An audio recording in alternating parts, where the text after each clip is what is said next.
আমি আমার একটা ভিডিওতে বলেছিলাম প্রত্যেকটা স্বামীর উচিত বাড়ির বউদের কষ্ট বোঝা। সেই ভিডিওর কনভাক্সে একটা ভাই আমাকে লিখেছে, বাড়ির বউদের কষ্ট বুঝতে গেলে স্বামীদের অনেক টাকা থাকতে হবে, কারণ মেয়েরা টাকা ভালোবাসে।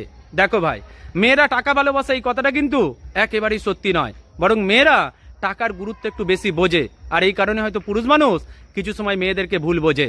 মেয়েরা কিন্তু সত্যি কথা টাকা ভালোবাসে না।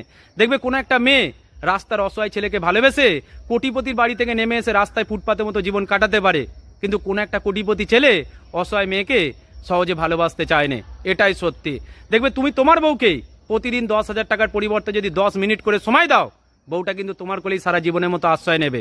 আর তুমি যদি টাকা দিয়ে তার মন বাড়াতে চেষ্টা করো, দেখবে বউটা একদিন তোমাকে ছেড়ে চলে গেছে। মেয়েরা টাকা ভালোবেসে কারো কাছে থাকে না। মেয়েরা সম্পর্ককে বাঁচিয়ে রাখার জন্য সব কিছুকে তুচ্ছ মনে করতে পারে, কিন্তু পুরুষ মানুষ মেয়েদেরকে সবসময় ভুলই বুঝে থাকে। এজন্য মেয়েদের কষ্ট দিনের পর দিন বেড়ে যাচ্ছে।